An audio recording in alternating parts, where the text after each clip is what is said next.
முன்னாடி இன்னைக்குல நம்ம எதை தியானிக்கிறோம்னா, விசுவாசத்துல இருக்கக்கூடிய நிலைகள். நம்ம எல்லோருமே ஒரே நிலையில இருப்பதில்ல. விசுவாசத்துல வெவ்வேறு நிலைகள்ல இருக்கிறோம். ஆனா எல்லாரும் கர்த்தரால பயன்படுத்தப்படுவோம் என்பதுதான். எல்லாரையும் கர்த்தர் சமமா அன்பு செய்கிறார் என்பதுதான். இத நம்ம 2 சீஷர்களுடைய வாழ்க்கையிலிருந்து பார்த்து கற்றுக்கொள்வோம். ஒண்ணு யோவான் என்கிற இயேசுவுக்கு பிரியமான சீஷர் என்று அழைக்கப்படுகிற யோவான் அப்போஸ்தலர்.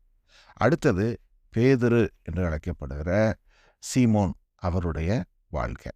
இந்த 2 பேருடைய வாழ்க்கையிலிருந்து நம்ம சில பகுதிகளை இன்னைக்கு தியானிச்சு, எப்படி 2 பேரும் விசுவாசத்துல ஒரு குறிப்பிட்ட நாள்ல எப்படிப்பட்ட நிலையில இருந்தாங்க, 2 பேரும் கர்த்தரால வல்லமையா பயன்படுத்தப்பட்டாங்க, 2 பேருடைய ஓட்டமும் கர்த்தருக்குள்ள எப்படி அருமையா முடிந்தது அப்படிங்கிறதெல்லாம் நம்ம பார்க்க போறோம். சரி, முதல்ல நம்ம ஆண்டவராகிய இயேசு கிறிஸ்து மரித்து அவர் கல்லறையில வைக்கப்படுகிறாரு. 3ஆம் நாள் உயிரோடு எழுந்திருக்கிறார். இப்போ அந்த நாள்ல நடந்த சம்பவம் என்ன?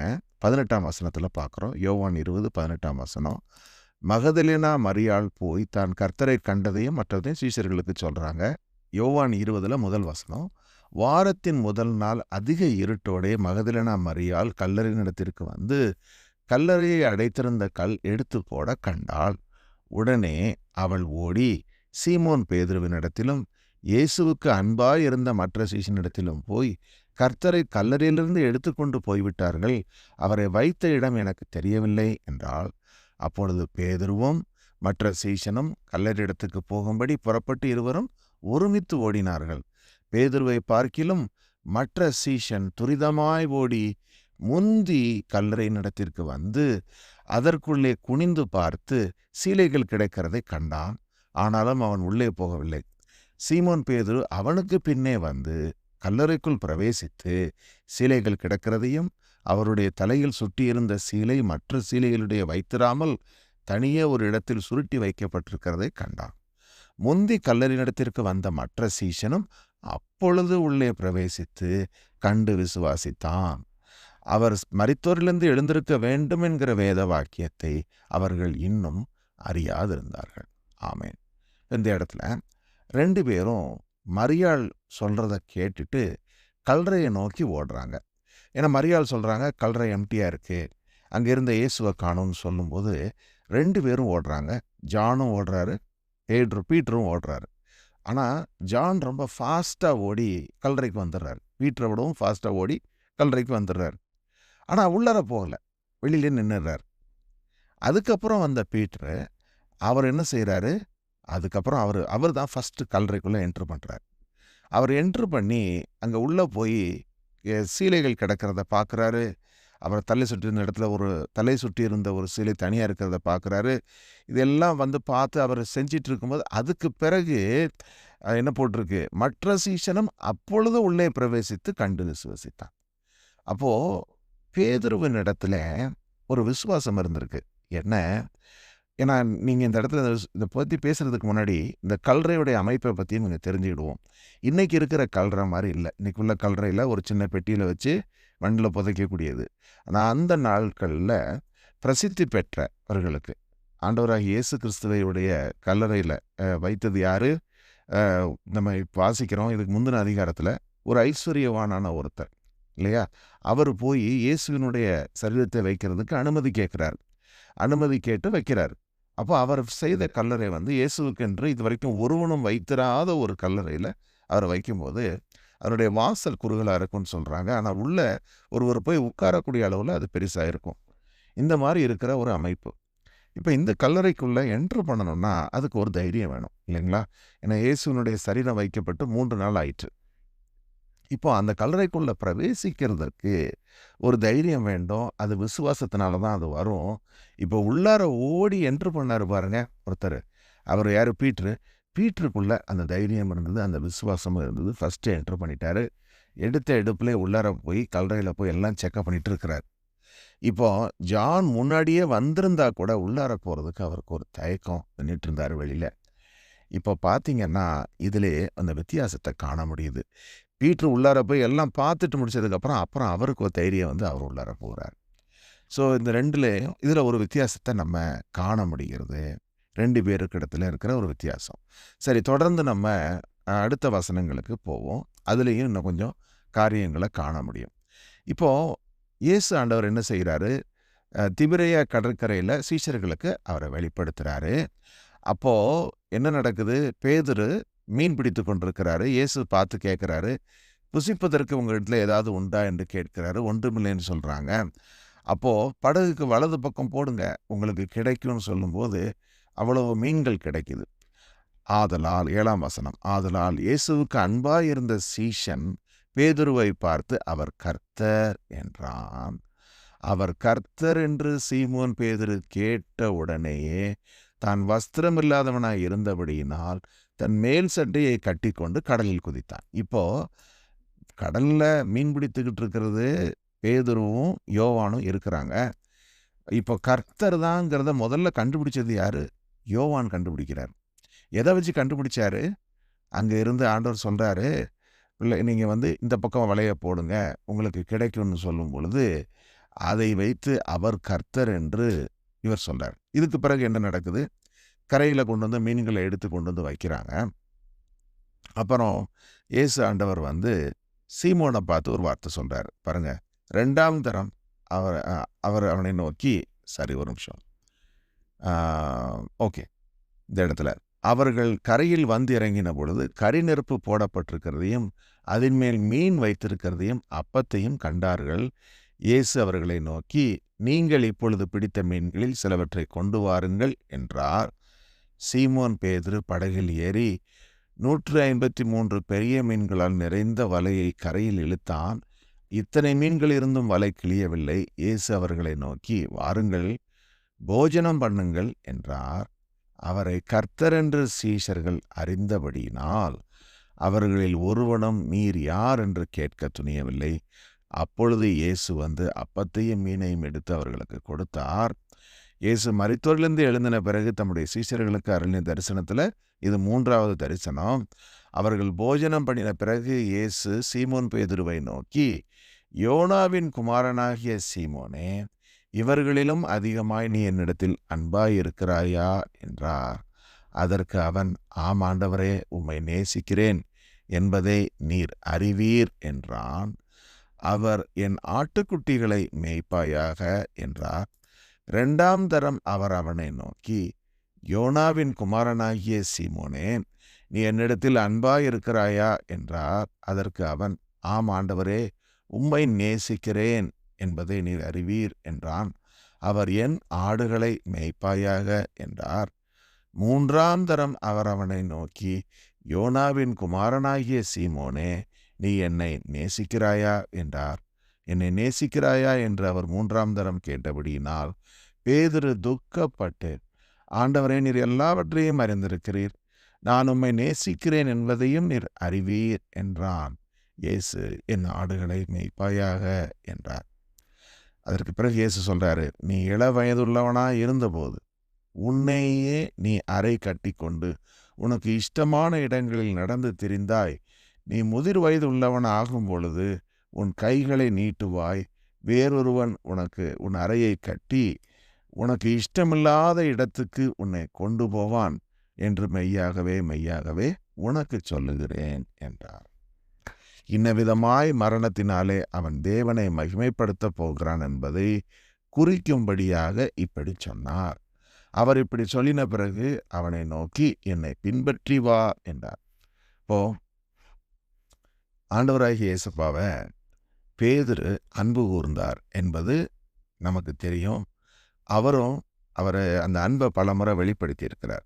ஆனால் இயேசு ஆண்டவர் 3 முறை பேதுருவை பார்த்து இதே வார்த்தைகளை கேட்கிறார்.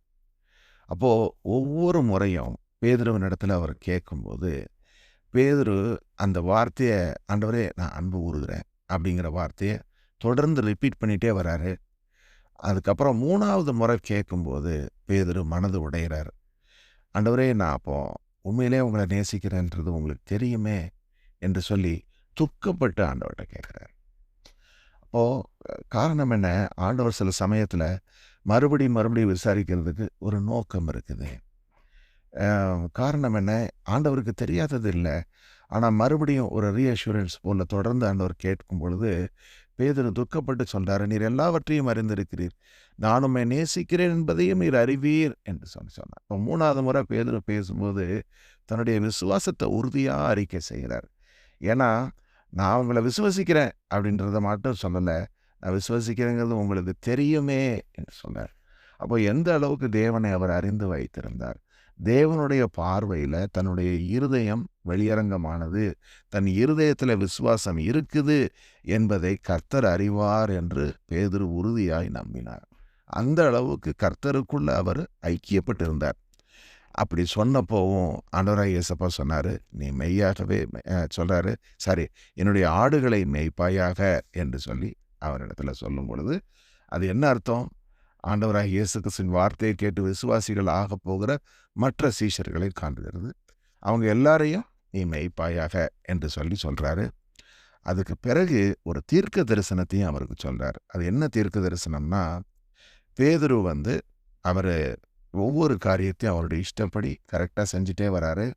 ஆனால் அவர் முதிர் வயது உள்ளவனாக மாறும் பொழுது என்ன நடக்குதான், அவர் விருப்பமில்லாத இடத்துக்கு ஒருவன் அவரை கொண்டு போவான். அவர் தன்னுடைய கைகளை நீட்டுவார் என்று சொல்வது எதை காண்பிக்குது? அவரும் இயேசுவை போல, ஆனால் தலைகீழாக சிலுவையிலே அவர் அறையப்படக்கூடிய அந்த காரியத்தை காண்பிக்குது. இன்ன விதமாய் அவர் மரணத்தினால இயேசு ஆண்டவரை மகிமைப்படுத்துவார் என்பதை தீர்க்க தரிசனமாக இயேசு ஆண்டவர் அந்த இடத்திலேயே அவருக்கு சொல்லிவிட்டார். இவ்வளவு டீட்டெயில்டாக சொல்லலை, 2 வார்த்தைகள் தான். நீ முதிர் வயதாக இருக்கும்போது கைகளை நீட்டுவ, ஒருத்தன் உன் இடத்துக்கு இந்த மாதிரி உன் இடத்துக்கு கூட்டு போவான், அங்கே நீ தேவனை மகிமைப்படுத்துவாய் என்று சொல்லிட்டு சொல்கிறார். இப்போது இது பேதுருவினுடைய விசுவாசத்துக்கு கிடைத்த ஒரு வெகுமதி. ஏன்னா ஒரு மார்ட்டியராக மரணம் அடைகிறதுங்கிறது கர்த்தருடைய பார்வையில் ஒரு பெரிய ஒரு ஸ்லாக்கியம். ஏன்னா it is so much is a precious martyrdom. தேவனுடைய பார்வையில் அவருடைய நீதிமான்கள் அவர்களுடைய அந்த இது மிகவும் அருமையானது என்பதை பார்க்குறோம். ஸ்தேவானுடைய மரணத்திலையும் நம்ம பார்க்குறோம். ஆண்டவராகிய இயேசு கிறிஸ்து பரலோகத்தில் பிதாவுக்கு வலது பக்கத்தில் நிற்கிறத ஸ்தேவான் பார்க்குறாரு. பார்த்து கொண்டு இருந்திருக்கும் போது அவரை கல்லார எழுதிறாங்க, அவருடைய சமூகத்துக்கு போய்விட்டார் என்பதை பார்க்குறோம். ஸோ இப்படிப்பட்ட ஒரு ஒரு இதை ஆண்டவர் அவருக்காக வச்சிருக்கிறார், ஒரு பாதையை. இப்போ பேதுருவுக்கு ஒரு சந்தேகம் வருது. சந்தேகம் அவர் என்ன சொல்கிறாரு, பேதுரு திரும்பி பார்த்து 20ஆம் வசனம், பேதுரு திரும்பி பார்த்து இயேசுவுக்கு அன்பாய் இருந்தவனும் போஜனம் பண்ணுகையில் அவர் மார்பிலே சாய்ந்து ஆண்டவரே உம்மை காட்டி கொடுப்பவன் யார் என்று கேட்டவனுமாகிய சீஷன் பின்னே வருகிறதை கண்டான். அதற்கு பேதுரு இயேசுவை நோக்கி, ஆண்டவரே இவன் காரியம் என்ன என்று கேட்டான். அதற்கு இயேசு, நான் வருமளவும் இவன் இருக்க எனக்கு சித்தமானால் உனக்கென்ன, நீ என்னை பின்பற்றி வா என்றார். பேதுருவுக்கு ஆண்டவர் அவருடைய தீர்க்க தரிசனத்தை சொல்லிட்டாரு. இப்போ அவருடைய ஓட்டம் என்னன்னு பேதுருவுக்கு தெரிந்து விட்டது. இப்போ அவருக்குள்ள வரக்கூடிய கியூரியாசிட்டி என்ன, எனக்கு பின்னாடி வர்றானே ஜான், இவனுக்கு என்ன அப்படின்னு சொல்லி பீட்டர் கேட்குறார். அப்படி கேட்கும்போது ஆண்டவர் சொல்கிறாரு, நான் வர்ற வரைக்கும் அவன் இருக்க எனக்கு சித்தமானால் உனக்கு என்ன அப்படிங்கிறார். அப்போ என்ன அர்த்தம்? உனக்கு ஒரு பாதையை நான் வகுத்திருக்கிறேன், நீ அதில் நோக்கமாயிரு, மற்றவருடைய பாதையை நீ பார்க்காதே.